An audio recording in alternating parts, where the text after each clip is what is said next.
There comes a moment, often unannounced, when the scaffolding that once held your life together begins to lose its grip.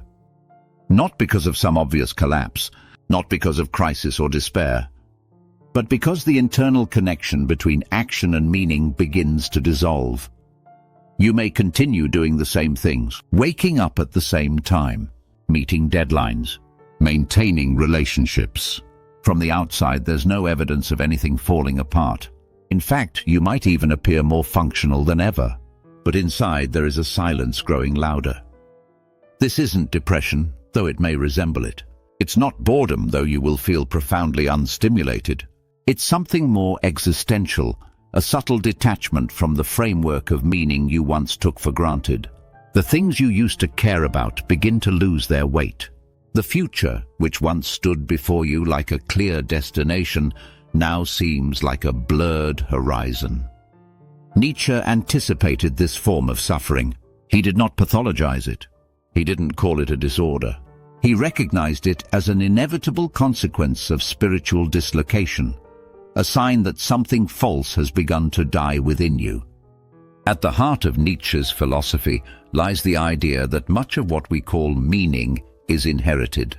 We are born into a set of values, stories, and systems that tell us what matters, who we should become, and how to measure our worth. For a time, these narratives can animate us. They give structure. They offer a kind of direction, even if we never chose it ourselves. But eventually, if we are honest, we begin to question the map we've been following.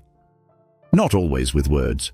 Sometimes the doubt arrives wordlessly, as fatigue, a restlessness, a quiet suspicion that the life we're building isn't really ours. Nietzsche saw this crisis as sacred, not something to be fixed or avoided, but something to be endured, studied, confronted.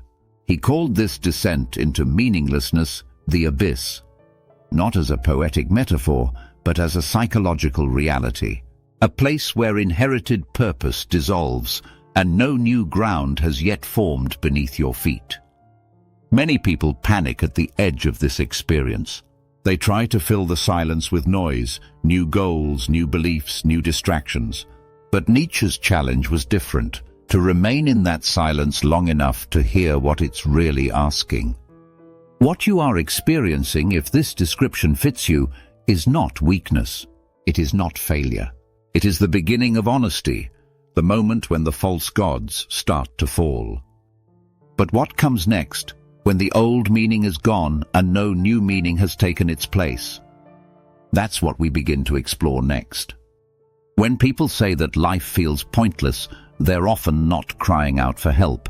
They're stating a fact in the same quiet tone they might use to mention running out of coffee filters. It's not dramatic. It's not loud. It's something that settles in slowly over time until the background hum of everyday life begins to feel like an echo chamber that never really returns your voice. There's effort, there's motion, but there's no sense of orientation. Nietzsche predicted this, not as an anomaly, but as a natural consequence of modernity. He described the coming crisis as a loss of meaning, not because people would stop caring, but because the structures that once held our values in place would gradually lose their weight. The institutions, the roles, the moral systems, they would continue to exist, but hollowed out from within.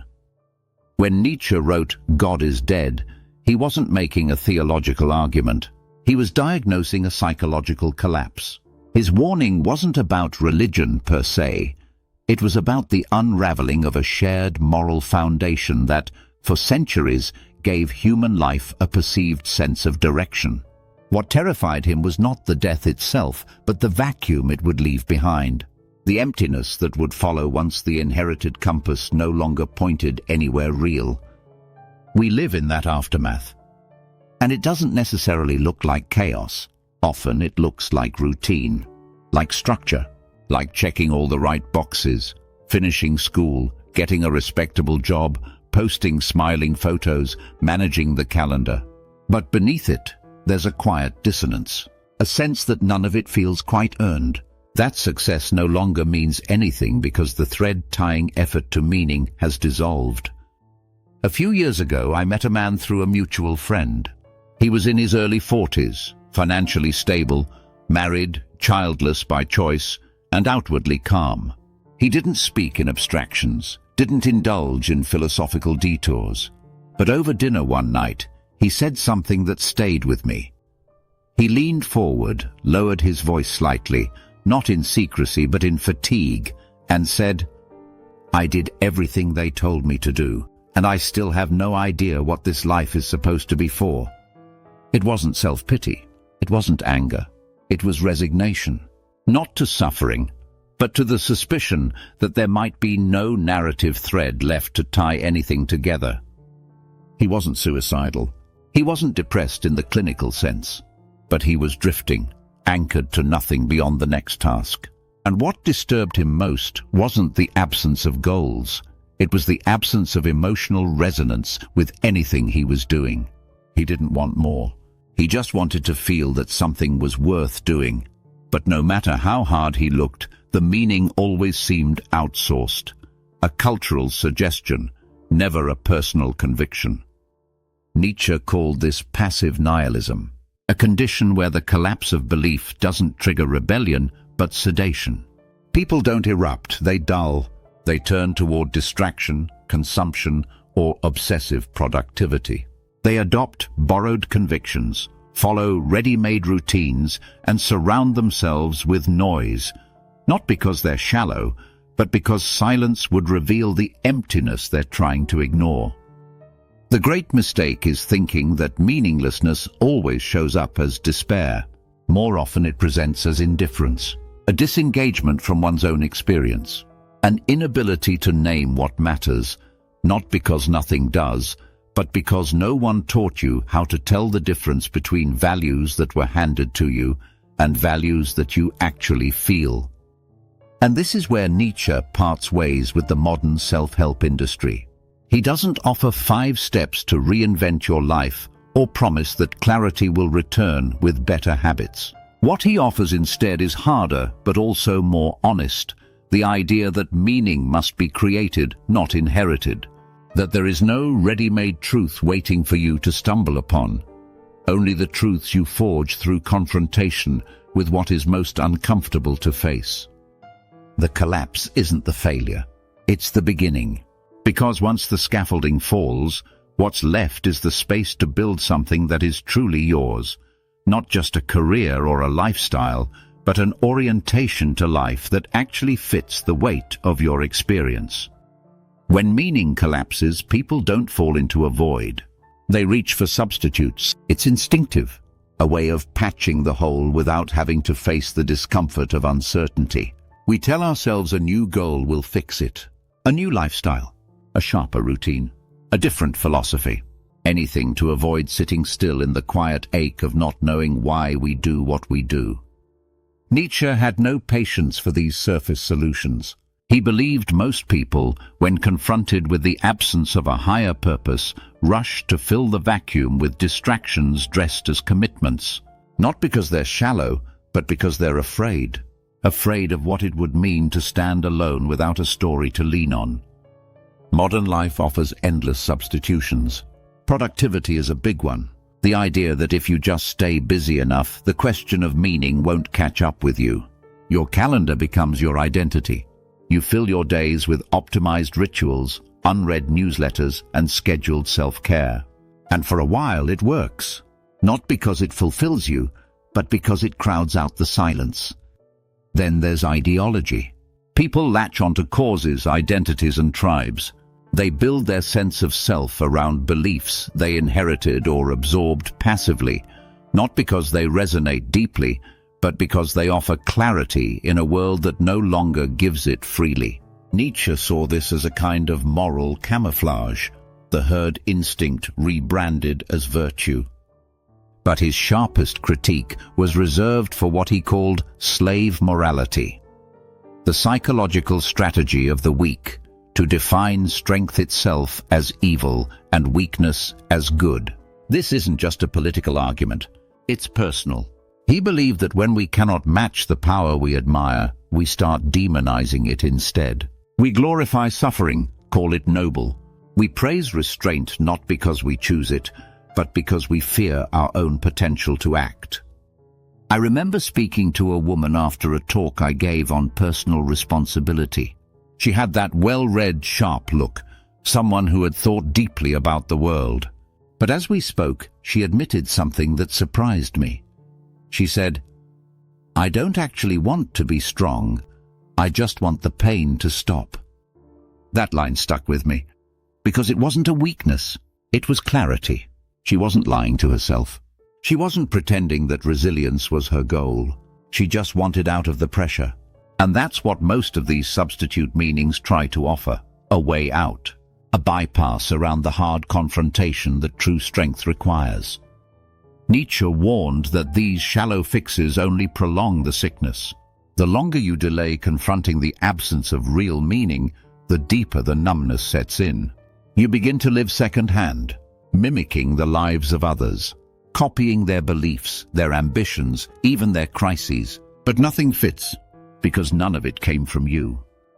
The tragedy is that the substitutes often look like healing, a new fitness routine, a spiritual community, a business hustle.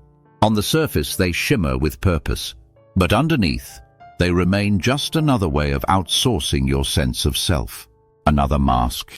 And Nietzsche wasn't condemning these things entirely. His point was that if you don't know why you're doing them, they will eventually turn on you. The gym becomes a punishment. The ideology becomes dogma. The community becomes a cult.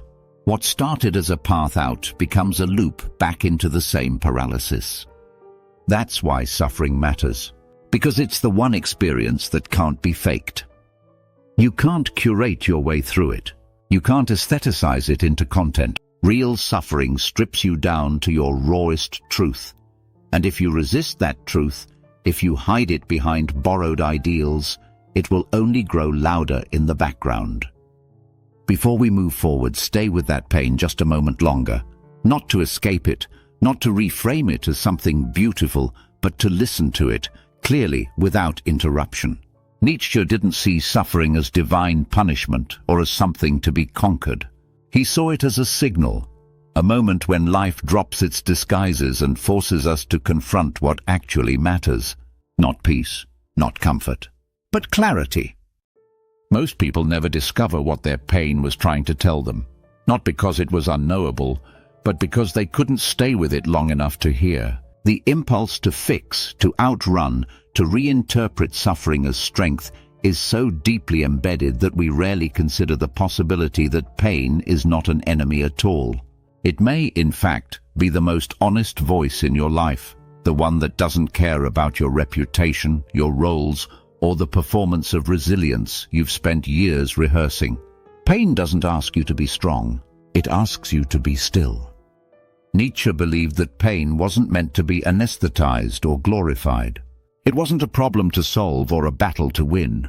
It was a message, written in the body, etched into the nervous system, arriving with more urgency than any philosophical argument. But most people are too busy surviving to read it. They meet pain with distraction, with noise, with productivity, or even worse, with pride, as if simply enduring it were a badge of honor.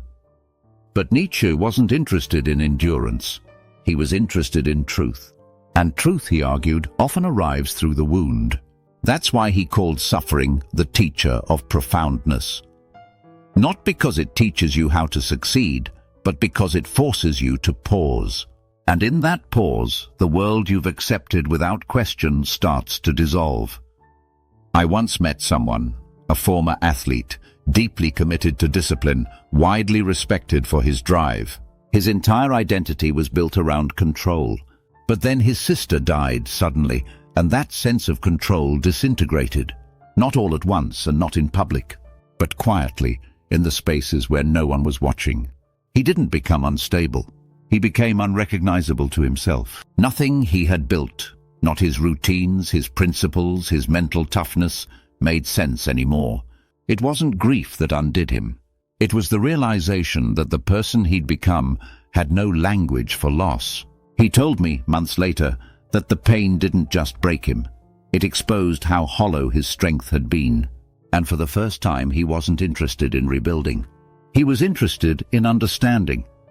That distinction is everything. Most people rush to reconstruct their lives the moment something falls apart, not because they've gained clarity, but because they can't tolerate the uncertainty that follows collapse. Nietzsche warned against this compulsion to recover too soon. He called it reactive life, the instinct to fill the silence not with truth, but with distraction. When we rebuild too quickly, we don't evolve, we repeat. We patch over the same fault lines with new habits, new identities, new goals, hoping that this time it will be different. But it never is, because the foundation was never examined. Real transformation, Nietzsche believed, doesn't begin with action. It begins with refusal. Refusal to pretend. Refusal to distract. Refusal to turn pain into a performance. You have to sit inside the wreckage long enough to hear what the pain is actually saying. And it doesn't speak in language borrowed from therapy sessions or self-help mantras. It speaks in confusion, in emptiness, in the unbearable awareness that something no longer fits and probably never did. And when you stop resisting that message, when you let the silence deepen instead of filling it with plans, something quieter begins to move. This is the moment when the false self starts to lose its grip. You realize you were never really living for yourself. You were reacting to upbringing, to approval, to inherited values that were never yours to begin with. Pain didn't come to punish you. It came to reveal that you were already punishing yourself by living a life that didn't feel true. And when that realization lands, not as an idea, but as a physical certainty, everything begins to shift. When Nietzsche wrote, "One must still have chaos in oneself to give birth to a dancing star," he wasn't romanticizing pain. He wasn't saying that suffering makes you special or that wounds automatically lead to wisdom. He was saying something harder, that chaos is the precondition for creation, not because it feels good, but because it strips away illusions, the illusions that kept you obedient. That made you digest philosophies you never questioned. That dressed up endurance as virtue and numbness as peace. But once you've heard what pain has to say, really heard it, you can't unhear it. The people you once envied feel less real. The ambitions that once kept you up at night lose their urgency. You stop chasing redemption through productivity. You start noticing what hurts, what feels dull, and what no longer makes sense. And that noticing is the beginning of rebuilding. Not in the sense of getting back to who you were, that version of you no longer exists, but in the sense of constructing something truer from the ashes of what collapsed. I remember talking to a woman in her 40s who had spent her life being praised for her resilience. She had endured an abusive home, put herself through university, built a solid career, and raised 2 children with little support. Everyone called her strong. She believed it too. But somewhere in her mid-40s, it stopped feeling like a compliment. Strength had become her prison. It had kept her from asking for help, from expressing rage, from collapsing in ways she had every right to. Her suffering hadn't made her deeper, it had made her harder. And she didn't want to be hard anymore. She told me that what she needed most wasn't encouragement, it was permission. Permission to stop pretending she was fine. Permission to feel. Nietzsche understood this paradox, that the most courageous act isn't to push through, but to stop and ask, is this really mine? Is this life I'm carrying forward, this identity, this mission, this role, something I chose or something I inherited? And if I inherited it, why am I still living it? This is what pain can offer when it's not rushed. Not a roadmap, not a redemption arc, but a confrontation. With the self that you became in order for you to survive. With the lies you told to keep moving. With the silence that swallowed your real questions because no one around you could bear to hear them. But from that confrontation, something else begins. Not peace, not yet, but a strange kind of gravity, a clarity that doesn't need slogans or applause. You stop needing to prove anything. You begin to live more slowly, more honestly. You let go of people who require your performance. You start making space for what doesn't impress anyone, but feels like yours. And maybe that's what Nietzsche was pointing to all along. Not suffering for its own sake, but suffering that leads somewhere. Not to a new mask, but to the quiet recovery of something you didn't know you had lost. The right to make your life your own. Those who pass this test, who can say yes to their lives in their entirety, achieve what Nietzsche calls the great health. This is not mere physical well-being, but a state of spiritual vitality that can embrace life's contradictions without succumbing to despair. It represents the culmination of Nietzsche's philosophical project, not a system of beliefs, but a way of being in the world that transforms meaninglessness from a curse into a creative opportunity. As we stand at the threshold of this challenging vision, Nietzsche's words ring with particular urgency. Become who you are. Not through passive acceptance, but through active self-creation. Not by following paths, but by blazing trails. The pointlessness we feel is not the end of meaning, but the raw material from which new meanings might be forged. The real question is whether we have the courage to pick up the hammer. If this presentation prompted you to reflect on yourself, please like this video, subscribe, and click the notification bell so you won't miss our upcoming mental resets. We have an extensive journey ahead, and we are here to guide you as you begin your mindset transformation.